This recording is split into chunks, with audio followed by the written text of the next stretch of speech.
Le chanteur Christophe Maé était en spectacle à Québec hier et tu l'as rencontré à Nuit Soleil tout juste avant qu'il monte sur scène. Oui, dans les coulisses de la scène du Centre Vidéotron hier soir. Christophe Maé, qui est vraiment extrêmement sympathique et qui a réussi à attirer plus de 4000 spectateurs au Centre Vidéotron, ce qui est beaucoup de monde parce qu'il y a à peine 6 mois au Québec, on le connaissait très peu, Christophe Maé. Et quand je l'ai rencontré, je lui faisais remarquer qu'en France, là, il fait partie des chanteurs les mieux payés. Mais est-ce qu'au Québec, tout est à recommencer? On l'écoute. Ah, c'est que ça.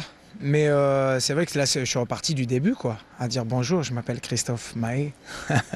J'ai fait ci, j'ai fait ça. Mais c'est un plaisir. Et puis, sincèrement, c'est un vent de fraîcheur pour moi. De faire ça et de recommencer à jouer dans des petites salles. Là, on est allé un peu dans... On était à Sherbrooke, à Gatineau, on a joué un peu dans des endroits, dans des petites salles. Et je reviens à l'essentiel, en fait. J'ai juste 4 ampoules derrière moi, mes musiciens. Il n'y a pas d'artifice, il n'y a pas de flamme, il n'y a pas de vidéo. Mais c'est juste de la musique, quoi. Et je fais parler vraiment la musicalité, mettre vraiment mes textes en avant. Et il y a quelque chose qui me ramène à l'essentiel. Et c'était la première fois hier soir qu'il jouait à Québec, au Centre Vidéotron aussi, évidemment. Mais c'est quelqu'un de brillant, il s'était préparé à ça. À un moment donné, il est arrivé sur scène avec un chandail des Nordiques. Ben oui! Avec son nom à lui écrit dans le dos. Les gens dans la salle étaient extrêmement heureux de le voir comme ça, si préparé pour son public.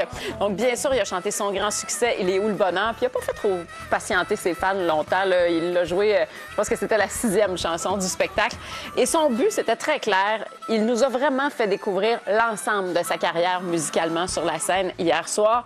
Et ses albums en Europe se sont vendus à 6 millions d'exemplaires en une dizaine d'années seulement. Donc, je voulais savoir comment il faisait pour garder les 2 pieds sur terre.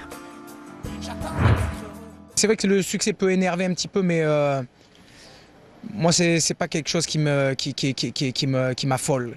Je reste tranquille parce que déjà j'habite dans le sud de la France, à la campagne, au milieu des vignes. J'ai 2 petits garçons, ma chérie, depuis 15 ans. J'ai une petite vie de famille assez posée et puis c'est mon socle, quoi. Et je pense que déjà par rapport à ça, le fait d'avoir une vie de famille, d'emmener mes enfants à l'école, d'être vraiment présent, c'est quelque chose qui me tient bien les pieds sur terre, quoi. Donc, Christophe Maé, vous voyez, c'est quelqu'un qui est très accessible, très gentil aussi. Il y a beaucoup de gens qui parlent de lui en disant qu'ils sentent une connexion. T'sais, au Québec, on est réputé pour être très chaleureux. Ouais. Bien, lui aussi dégage ça. Donc, je voulais savoir s'il sentait une parenté avec les Québécois. C'est réciproque, c'est réciproque. Moi aussi, je suis tombé en amour. C'est pas juste les Québécois. Je sais qu'il y a énormément de gens qui apprécient ma musique, tout ça, mais c'est réciproque parce qu'il y a quelque chose qui me ramène à mon sud, justement, le sud de la France, un côté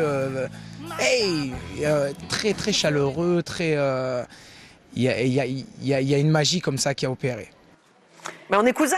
Ah ben oui, on est On a envie de dire ça. C'est vraiment pas loin, là. Donc, Christophe Maé travaille en ce moment sur un nouvel album parce que le dernier disque qu'il a lancé, ça date d'il y a 2 ans déjà. Le prochain devrait sortir en 2020. Il va être de retour au Québec pour une tournée partout à travers donc, le Québec au printemps prochain. Alors, si ça vous tente d'aller le voir, bien, ça va être possible. Oui. Et l'émission Révolution, ce soir, on s'en va dans une nouvelle étape, hein? Oui, on s'en va à l'étape des face-à-face. Donc, les juges, les maîtres, vont vivre de grands moments, beaucoup de déchirements cette semaine, puisque là, pour les 3 prochaines semaines, oui, c'est cette nouvelle étape et les 36 danseurs qui restent vont devoir s'affronter dans les face-à-face. Et c'est seulement les plus talentueux qui vont réussir à convaincre les maîtres qui méritent leur place dans le top 12 de Révolution. Donc, 12 candidats qui vont s'affronter. Il y en a seulement 4 qui vont pouvoir rester dans la compétition. Et on sent de plus en plus la volonté de se battre pour rester dans la course. Les danseurs vont donner ce soir tout ce qu'ils ont. Donc, ça va être féroce et ça va donner lieu à des moments de danse dont on va se rappeler longtemps ce 6e épisode de Révolution. Alors, on regarde un extrait de ce qui nous attend.